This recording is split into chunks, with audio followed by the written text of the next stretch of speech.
Hello everyone. तो आज हम इस वीडियो के अंदर एक शॉर्ट वीडियो बनाने वाले हैं और इस वीडियो के अंदर ये देखने वाले हैं कि सीबीएसई ने जो रिसेंटली चेंजेस किए हैं सिलेबस में उसका क्या इफ़ेक्ट पड़ेगा और वो क्या क्या चेंजेस हैं।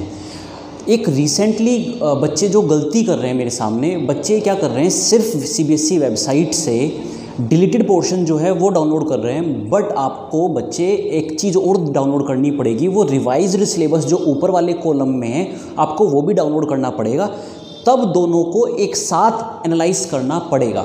मैं इस वीडियो में आपको सिर्फ डिलीटेड पोर्शन नहीं बताऊंगा, मैं आपको एक्चुअली पूरा सिलेबस भी समझाऊंगा, चाहे वो रिवाइज्ड हो चाहे वो पुराना हो। एक्चुअली रिवाइज्ड है लेकिन आपको कंपेयर करके दिखाऊंगा और आपको ये खुद देखना है कि क्या सीबीएसई ने 30% का जो क्लेम किया है क्या वो क्लेम सही है, क्या वो क्लेम अप्रोप्रिएट है, क्या उतना सिलेबस डिलीट हुआ है या नहीं हुआ है। प्लीज़ एक बार देखते हैं ध्यान से। आपको पता है आपकी इकोनॉमिक्स 12th इकोनॉमिक्स दो पार्ट्स में डिवाइडेड है। एक का नाम है मैक्रो इकोनॉमिक्स जिसका नाम बुक 1 है और एक का नाम है इंडियन इकोनॉमिक डेवलपमेंट। एक बात ध्यान रखेंगे कि सीबीएसई ने कुछ टॉपिक्स डिलीट किए हैं, वेटेज सेम है, मतलब इस बुक की वेटेज 40 मार्क्स ही है, इस बुक की वेटेज 40 मार्क्स ही रहेगी और इस बुक की वेटेज भी 40 मार्क्स ही रहेगी, वेटेज चेंज नहीं होगी, ठीक है। एंड इकोनॉमिक्स का जो मेरा पेपर आएगा वो आएगा 40 + 40 + 20 मार्क्स का मेरा प्रोजेक्ट आएगा, दैट इज़ 100 मार्क्स मेरी वेटेज हो गई, ठीक है, पक्की बात है, ध्यान से सुनेंगे। एक बात और है, जो ये प्रोजेक्ट का टॉपिक है इस पर भी एक मिनट बात करेंगे हम। प्रोजेक्ट वर्क जो है, सबसे पहले देखते हैं कि मैक्रो इकोनॉमिक्स बुक में क्या डिलीट हुआ है। आप सबको पता है कि as per NCERT, as per CBSE macro economics के अंदर 5 यूनिट्स हैं। पहली यूनिट का नाम है नेशनल इनकम, इसके अंदर कोई चेंज नहीं है, कोई चेंज नहीं है, ठीक है। दूसरी यूनिट है मनी एंड बैंकिंग, इसके अंदर एक चेंज सीबीएसई ने प्रपोज किया है। अब उसको ध्यान से देखेंगे, उन्होंने लिखा हुआ है कि जो डिलीटेड पोर्शन है वो है control of credit. Money banking के अंदर सेंट्रल बैंक का एक फंक्शन होता है कि वो इकोनॉमी में जो क्रेडिट होता है उसको कंट्रोल करता है और उसके बहुत सारे मेथड्स यूज़ करता है, वो बहुत सारे इंस्ट्रूमेंट्स यूज़ करता है, जैसे बैंक रेट हो गया, CRR हो गया, SLR हो गया, रेपो रेट हो गया, रिवर्स रेपो रेट हो गया, ओपन मार्केट ऑपरेशन हो गया, मार्जिनल रिक्वायरमेंट हो गया एंड सो ऑन। वो ये कह रहा है कि ये सारे इंस्ट्रूमेंट्स डिलीट हो गए हैं।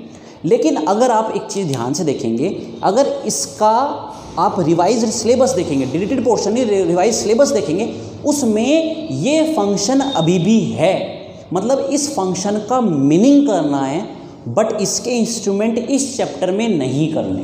बात समझ में आ गई? मतलब मनी बैंकिंग के अंदर 2 बैंक होते थे, कॉमर्शियल और सेंट्रल। सेंट्रल बैंक के जो 4 फंक्शन थे वो चारों फंक्शन अभी भी करने हैं, बट जो चौथा फंक्शन था that is controller of credit, उसके इंस्ट्रूमेंट्स नहीं करने हैं, वो डिलीट हो गए। लेकिन एक बात, एक आपके साथ छोटा सा मजाक किया है इन लोगों ने, ध्यान से देखेंगे क्या।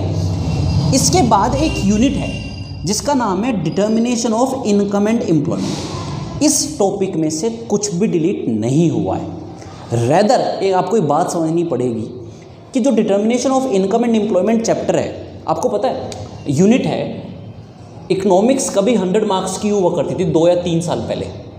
इसको रिवाइज किया, प्रोजेक्ट इंक्लूड किया और इसको 80 मार्क्स का कर दिया गया। जब इसको 100 मार्क्स से 80 मार्क्स का किया गया तो हर चैप्टर में से कुछ टॉपिक्स डिलीट किए गए थे। क्योंकि 20 मार्क्स को जस्टिफाई करना था, कुछ टॉपिक, जैसे ये 15 मार्क्स की यूनिट थी तो उसको 10 मार्क्स का किया गया था और कुछ टॉपिक्स डिलीट किए गए थे। इसकी वेटेज 8 मार्क्स की थी, इसकी वेटेज 6 मार्क्स कर दी गई थी। तो सब में से कुछ टॉपिक्स डिलीट किए थे और कुछ मार्क्स घटा दिए गए थे। ये यूनिट तब भी 12 मार्क्स की थी, इसके अंदर 3 चैप्टर है और आज भी 12 मार्क्स की है। ना तो ये 100 मार्क्स से जब 80 मार्क्स का हुआ तब चेंज हुई, ना अब चेंज हुई है। इसकी वेटेज 10 मार्क्स है, इसकी 6 है, इसकी 12 मार्क्स ही है। मतलब ये सीबीएसई वालों की फेवरेट यूनिट है, ध्यान से सुनेंगे। और एक और बात, इसके अंदर जो 3rd चैप्टर है, इस यूनिट का जो 3rd चैप्टर है उसका नाम है excess demand and deficient demand. और लास्ट में हम ये पढ़ते हैं कि एक्सेस डिमांड और डेफिशिएंट डिमांड को कैसे ओवरकम करते हैं, कैसे ठीक करते हैं, कैसे करेक्ट करते हैं। और उसके अंदर 2 तरह की पॉलिसी हुआ करती हैं ठीक करने की, एक मॉनेटरी और एक फिस्कल। मॉनेटरी पॉलिसी के अंदर जो सीबीएसई ने इस चैप्टर में क्लेम किया है कि हमने डिलीट कर दिए हैं वो अभी भी हैं। आप खुद सिलेबस देखेंगे, आप खुद एक बार ऊपर वाला सिलेबस डाउनलोड करेंगे रिवाइज, और आप एक बार खुद चेक करेंगे कि इसके अंदर ये जो यहाँ पे डिलीट हो गया है ये अभी भी है। तो इन रियलिटी, और मेरा तो जो पढ़ाने का तरीका था, मैं इन कंट्रोलर ऑफ क्रेडिट को यहाँ कभी पढ़ाया नहीं करता था, मैं तो यहीं पढ़ाया करता था, फिर यहाँ से रिलेट करके बताया करता था। तो ये एक्चुअली डिलीट नहीं हुआ है, यहाँ से डिलीट हो गया है, पर कोर्स में आपके अभी भी है, सीधी सी बात है। तो आप खुद देखेंगे कि ये वाला पार्ट एक्चुअली डिलीट नहीं हुआ है, क्योंकि ये वाला पार्ट यहाँ पे कवर हो जाएगा अंडर मॉनेटरी पॉलिसी हेडिंग, ठीक है।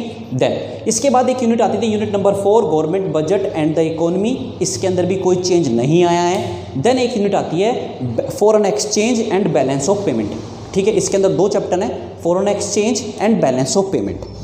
दोनों चैप्टर में से एक एक टॉपिक डिलीट कर दिया गया है, दोनों चैप्टर में से एक एक टॉपिक डिलीट किया है, ध्यान से देखेंगे। लेकिन फिर भी एक डिलीट किया है, पहला बीओपी डेफिसिट एंड मीनिंग, एक टॉपिक है बीओपी चैप्टर के अंदर। 2 चैप्टर हैं, एक फॉरेन एक्सचेंज, एक चैप्टर का नाम है फॉरेन एक्सचेंज और एक चैप्टर का नाम है बीओपी।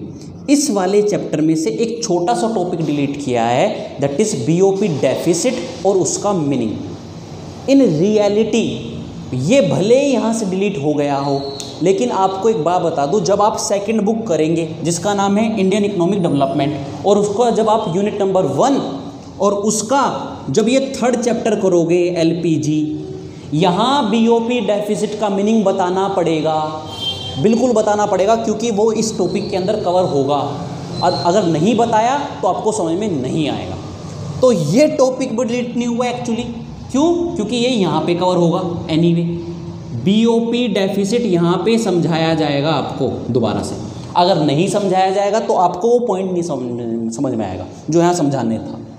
तो ये भी एक्चुअली डिलीट नहीं हुआ है। अब खुद देखेंगे, मैं ये नहीं कह रहा कि मैं आपको इसलिए डरा रहा हूँ या सीबीएसई को क्रिटिसाइज़ कर रहा हूँ, मैं आपको रियलिटी बता रहा हूँ कि जो हुआ है आपके साथ। सेकंड पॉइंट, फिर इन्होंने एक टॉपिक डिलीट किया है इस वाले चैप्टर में से कि एक्सचेंज रेट की डिटर्मिनेशन फ्री मार्केट में।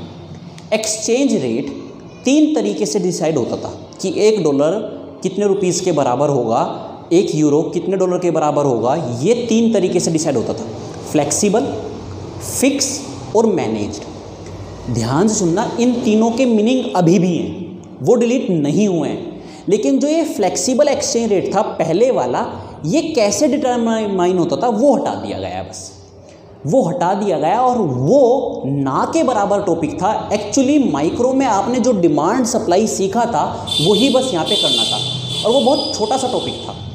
लेकिन इसका अभी भी डिटर्मिनेशन डिलीट हुआ है, मीनिंग अभी भी है, मीनिंग आपको करना है अभी भी, बस क्या डिलीट हुआ है? डिटर्मिनेशन। तो यहाँ आप छोटा सा टॉपिक मान सकते हैं कि 3 तरह के एक्सचेंज रेट होते थे, उसमें से एक फर्स्ट वाले का मीनिंग अभी भी है, बस वो कैसे डिटरमाइन होता था बस वो हटा दिया गया है, कुछ नहीं है, बस वो मजाक है, वो मीनिंग से ही क्लियर हो जाता था। हाँ, ये कह सकते हैं कि उस डिटर्मिनेशन के बेस पे अब आपको एप्लीकेशन बेस्ड क्वेश्चन भी नहीं आएंगे कि अगर मान लो इंपोर्ट ड्यूटी बढ़ा दी गई तो क्या होगा, ये सब क्वेश्चन हट जाएंगे।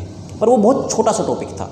खैर, आपने ये देख लिया है, आप खुद एनालाइज करेंगे कि मैक्रो में से कितना डिलीट हुआ है। मैंने बस आपको एक आइडिया दिया है, ठीक है। ये टॉपिक्स डिलीट हुए हैं और उनकी क्या रियलिटी है ये आपको समझ में आ गया होगा। अब आता है सेकंड बुक पे। सेकंड बुक में उन्होंने इस बुक को 3 पार्ट्स में डिवाइड किया हुआ है, यूनिट 6, 7 एंड 8। अगर आप एनसीईआरटी से जाएंगे तो एनसीईआरटी में ये बुक 4 यूनिट्स में कंपाइल है, बट सीबीएसई ने इसको 3 यूनिट्स में कंपाइल की हुई है। एज पर सीबीएसई पहली यूनिट के अंदर 3 चैप्टर आते हैं और वो सेम है, उसके अंदर कोई चेंज नहीं आया है, ठीक है, कोई चेंज नहीं। देन आते हैं और इसकी वेटेज जो है वो है 12 मार्क्स। पहली यूनिट की जो वेटेज है वो है 12 मार्क्स, ठीक है, पक्की बात। आगे चलते हैं। देन यूनिट 6 आती थी। यूनिट 6 के अंदर 6 चैप्टर आते थे। यूनिट 7 के अंदर आपको 3 चैप्टर पढ़ने थे। इंडिया की कंडीशन इंडिपेंडेंस के टाइम पे, इंडिया की condition from independence to 1990 and 3rd chapter 1991 में क्या हुआ था। ये आपकी फर्स्ट यूनिट हुआ करती थी और ये सेम है, इसकी वेटेज 12 मार्क्स है। यूनिट नंबर 7 के अंदर कंटेम्प्रेरी इशू आते थे कि करंट में क्या इश्यूज चल रहे हैं, और उसके अंदर 6 चैप्टर हैं। अब आपको देखना है कि क्या डिलीट हुआ है, ध्यान से देखेंगे। ये 6 चैप्टर लिखे हुए हैं मैंने, इनके सामने मैंने इनके नाम लिखे हुए हैं। पहला चेंज आया है इस चैप्टर में जिसका नाम है human capital formation. Human capital formation आप खुद देखेंगे क्या डिलीट हुआ है। ह्यूमन कैपिटल फॉर्मेशन में ये टॉपिक्स हैं, इस चैप्टर में, चैप्टर नंबर 5 में ये टॉपिक्स हैं। मैं एनसीईआरटी के हिसाब से बता रहा हूँ, ये टॉपिक्स हैं। और एज पर डिलीटेड पोर्शन इन सब में से ये टॉपिक डिलीट हुआ है, ये टॉपिक डिलीट हो गया एजुकेशन सेक्टर वाला, बाकी रिमेनिंग है। ठीक है, 4 में कोई चेंज नहीं है, 5th में ये चेंज था एजुकेशन सेक्टर और एजुकेशन सेक्टर में ग्रोथ। 6th में 6 चैप्टर का नाम है रूरल डेवलपमेंट, इसके अंदर ये टॉपिक्स आते हैं। ठीक है, ये टॉपिक, इन टॉपिक्स में से लास्ट वाले टॉपिक का नाम है sustainable development and organic farming, ये डिलीट हो गया है। पूरा टॉपिक डिलीट नहीं हुआ है, टॉपिक का एक पार्ट डिलीट हुआ है जिसका नाम है ऑर्गेनिक फार्मिंग। ठीक है, देन आता था chapter number 7 no change. Chapter number 8 जिसका नाम है इंफ्रास्ट्रक्चर। इंफ्रास्ट्रक्चर चैप्टर के अंदर ये टॉपिक्स हुआ करते हैं और इन टॉपिक्स में से एनर्जी वाला टॉपिक डिलीट हो गया है, ये एनर्जी। ठीक है, पूरे डिलीटेड पोर्शन में से अगर मेरे अकॉर्डिंग कोई सिग्निफिकेंट पोर्शन डिलीट हुआ है जिसकी कुछ वेटेज है, वो ये पोर्शन है एनर्जी। ठीक है, एनसीईआरटी के लगभग 3 पेज कवर किए हुए थे इसने, वो डिलीट हुए हैं बस। ये 2-3 पेज, ये 1 पेज का टॉपिक है, आई गेस हाफ पेज का टॉपिक है ये 2 पेज का टॉपिक था एनसीईआरटी के हिसाब से। Then chapter number 9 sustainable economic development, यहाँ कोई चेंज नहीं आया है। एंड देन एक अगली यूनिट अच्छा, इस यूनिट की वेटेज है अभी भी सेम 22 मार्क्स कंटेम्प्रेरी इशूज़ की। ठीक है, देन आता था यूनिट नंबर 8। इस यूनिट के अंदर एक ही चैप्टर था, that is chapter number 10, that is India का experience with respect to China and with respect to Pakistan. हम कंपैरिजन करते हैं, इसमें भी कोई चेंज नहीं आया है और इसकी वेटेज है 6 मार्क्स। ठीक है, तो आप ये देखो, आप खुद डिसाइड करो कि ये जो मैंने रेड मार्क से डिलीट मार्कर से मार्क किए हैं, ये टॉपिक डिलीट हुए हैं, ये 2 टॉपिक डिलीट हुए हैं, बट एनी हाउ ये कवर हो जाएंगे। आपने खुद देख लिया है कि ये वाला टॉपिक यहाँ पे कवर हो जाएगा। मैंने इस वे में ऐसे बताया है ताकि इकोनॉमिक्स का स्टूडेंट तो वैसे भी समझ आता, अगर आपके पेरेंट्स देखना चाहते हैं कि वो भी समझ जाएंगे अगर वो नॉन इकोनॉमिक्स बैकग्राउंड से बिलोंग करते हैं तो। ठीक है, वेटेज में कोई चेंज नहीं आया है। रिगार्डिंग प्रोजेक्ट वर्क ये ध्यान रखेंगे, जो टॉपिक डिलीट हो गए हैं आप अभी भी उन पे प्रोजेक्ट तो बना सकते हैं, प्रोजेक्ट में चेंज नहीं आया है। मान लो अगर आप ऑर्गेनिक फार्मिंग पे प्रोजेक्ट बनाना चाहते हैं तो बना सकते हैं, एनर्जी टॉपिक पे प्रोजेक्ट बनाना चाहते हैं तो बना सकते हैं। ठीक है, ये सीबीएसई ने चेंजेस किए हैं, लेकिन पहली बात एज़ पर माई व्यू ये 30% वेटेज नहीं रखता, आप खुद देख सकते हैं। ये लगभग 8 से 10% टॉपिक डिलीट हुआ है, हार्डली 8 to 10%, हार्डली। अगर मैं 11th इकोनॉमिक्स की बात करूँ तो येस आई एग्री, वहाँ 30% का सिलेबस डिलीट हुआ है, बट यहाँ नहीं हुआ है। ठीक है, और दूसरी बात, हम सब डिलीट की बात करते हैं। 2 साल पहले सीबीएसई ने बिना बताए एक टॉपिक ऐड कर दिया था, हम उसकी बात नहीं करते। जैसे एक टॉपिक है यहाँ पे एलपीजी चैप्टर के अंदर एक टॉपिक ऐड हुआ था जिसका नाम था जीएसटी, एक टॉपिक ऐड हो गया था जिसका नाम था डीमोनेटाइजेशन।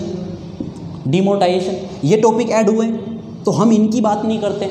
और एवरी ईयर सीबीएसई की जो भी बड़ी मेजर इकोनॉमिक स्कीम आती है, कोई भी इकोनॉमिक स्कीम आती है, आपको उसका ओवरव्यू एनी हाउ लेना पड़ता है।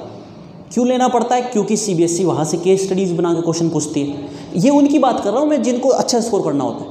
तो अगर आप कंपैरिजन करके देखेंगे तो आप बैलेंसिंग लेवल पे रहें, कोई एज सच रिलेट नहीं हुआ है। मैं आपको डरा नहीं रहा, मैं आपको बस रियलिटी बता रहा हूँ जो हुआ है।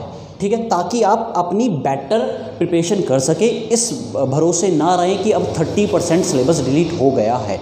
ठीक है, ये आपका कंटेंट वाइज था।